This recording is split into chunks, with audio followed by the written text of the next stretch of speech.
Bonjour à tous. Alors cette semaine, je vous ai demandé de faire des exercices du Transmat en page 53. On va revoir ce qu'est le périmètre et à quoi correspond l'air. Donc, comme d'habitude, je ne peux faire que vous encourager à lire l'encadré jaune du haut de votre Transmat avant évidemment de commencer tous les exercices. Concernant l'exercice 1, je vais pas les faire, la vidéo n'a pas pour but de corriger les exercices, la vidéo a juste pour but de vous expliquer les exercices pour vous aider à les faire dans le cas où vous auriez des difficultés. Alors, exercice numéro 1. Indiquez le périmètre P et l'air A de ces figures dans les unités indiquées. Alors, ici, pour l'exercice numéro 1, on vous dit que une unité d'air, c'est un carré. Donc, chaque carré de la figure va représenter une unité d'air. D'accord? Et ensuite, l'unité de longueur, c'est un seul carreau. Ça veut dire que pour déterminer le périmètre et l'air de la figure A et de la figure B, pareil pour la question 2, sauf qu'il faudra faire attention, là, une unité d'air, c'est deux carreaux, deux carrés, et une unité de longueur, deux carreaux.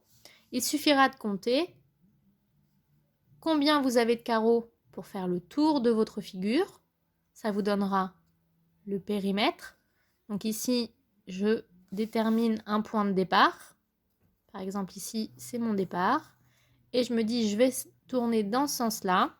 Combien de carreaux je dois effectuer en longueur pour faire tout le tour. Une fois que j'ai compté, ici, je marque le nombre de carreaux. L'unité d'air, on me demande l'unité d'air de la figure A. Et bien là, je vais avoir à compter le nombre de carrés qui se trouvent dans ma figure. J'en ai un là, un autre ici, un ici et enfin un ici. Je compte le nombre de carrés et ici, ça me donne l'air de la figure. Je reproduis la même méthode pour le petit b.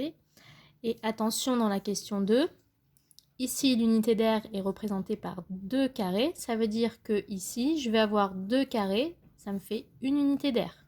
Ici, je vais avoir 2 autres carrés, ça me fait une deuxième unité d'air. Ici, j'ai qu'un seul carré et non 2, donc ça me fait une moitié. Une moitié, on va déterminer ça par, on est dans l'air, par virgule 5. Donc là, j'ai une unité d'air complète, 2 carreaux, une deuxième unité d'air complète, encore 2 carreaux. Ça me fait 2 unités d'air, plus une moitié, ça me fait 2,5. Deuxième méthode, je peux compter le nombre de carreaux. Ici, j'en ai 5. Et je dois diviser par 2, puisque une unité d'air, c'est 2 carreaux. Pour le périmètre, pareil, vous avez 2 carreaux pour une unité d'air. Donc, je prends un point de départ. Je compte le nombre de carreaux que je dois faire. Je divise par 2 et j'obtiens mon périmètre. Voilà pour l'exercice 1, page 53. Pour l'exercice 2, on vous demande de comparer les périmètres et les aires de ces figures. Donc, vous pouvez prendre pour principe que un carreau vaut une unité de longueur et que un carré vaut une unité d'air. Vous comptez le nombre de carrés dans la figure jaune, le nombre de carrés dans la figure verte.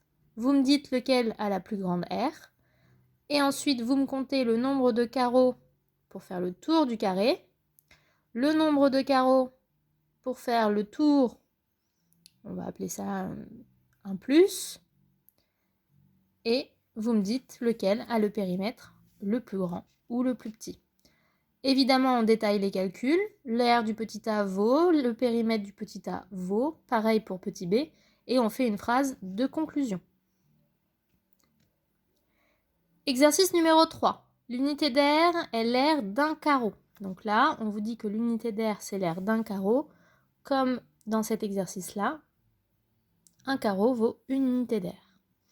On vous demande de calculer l'aire de chaque figure. Donc là, attention, si l'air, c'est un carreau. Ici, on voit bien qu'il y a une partie qui est coloriée, mais pas complètement. Donc, on va s'imaginer, est-ce que si par exemple, je prends ce petit bout-là et je le rajoute dans une des parties manquantes qui n'est pas coloriée, est-ce que ça pourrait compenser et me faire un carreau complet? Question. Deuxième possibilité, par exemple pour cette figure-là, je peux couper ici ma figure et je peux imaginer que je déplace cette partie de figure ici. À ce moment-là, j'obtiens un triangle de 3 carreaux sur 4. Quel serait l'aire de ma figure numéro 2? Même question pour la figure numéro 3. À vous de réfléchir. Pour mardi, je vous demande de passer aux exercices suivants. On note P1, P2 et P3, les périmètres des figures ici, 1, 2 et 3. Pareil pour les aires, on aura A1, A2, A3 pour les aires. On vous demande, à vue d'œil entre guillemets et grâce au codage, de compléter avec les petits crocodiles ou le signe égal pour dire si le périmètre de la figure numéro 1 est plus ou moins grand que le périmètre de la figure numéro 2, ou peut-être qu'ils sont égaux. Pareil pour comparer ces deux périmètres-là, puis le périmètre du 1 et du 3. Et même question, mais cette fois-ci sur les surfaces. Attention, on ne confond pas le périmètre, qui est bien la longueur du contour de la figure. Quelle distance je fais entre mon point de départ et une fois que j'ai fait tout le tour pour revenir à mon point de départ. C'est bien une longueur. Alors que la surface, c'est si par exemple je devais colorier, comment je pourrais mesurer cette surface. Exercice numéro 5. L'unité d'aire est l'aire d'un carreau. Donc, toujours, là, on peut dire que un carreau, c'est une unité d'aire. Eh bien, on vous demande de calculer l'aire de cette figure. Comme dans l'exercice 3 précédent, on peut découper la figure et se dire, est-ce que cette partie-là, si je la déplace ailleurs, je pourrais faciliter mon calcul de l'aire. Donc là, c'est bien en nombre de carreaux qu'on veut l'aire. Hein. On n'est pas encore en centimètres carrés, en mètres carrés ou que sais-je. Enfin, exercice 6, on vous donne une figure de 5 carreaux qui forment une sorte de coin. Et on voudrait que vous construisiez 3 figures, petit a, petit d, petit b, petit c, qui répondent aux critères. Donc petit a, on vous demande une figure qui aurait le même périmètre que cette figure, mais une aire plus grande. Donc là, il va falloir réfléchir. Vous allez d'abord compter quel est le périmètre de la figure. Je prends un point de départ, je fais le tour. Je dois parcourir combien de carreaux avant de revenir à mon point de départ. Quel est donc le périmètre de cette figure? P égale combien? Ensuite, un carreau représente une unité d'aire. J'ai combien de carreaux? Ici 5, donc l'aire est de 5. Donc là, petit a, on me demande d'avoir le même périmètre, grand P, mais d'avoir une aire qui soit de 6, 7, 8 carreaux, qu'importe. Petit b, on demande la même aire, donc on veut une aire de 5 carreaux, mais on veut un périmètre plus petit. Et enfin, là, on veut une aire plus grande et un périmètre aussi plus petit.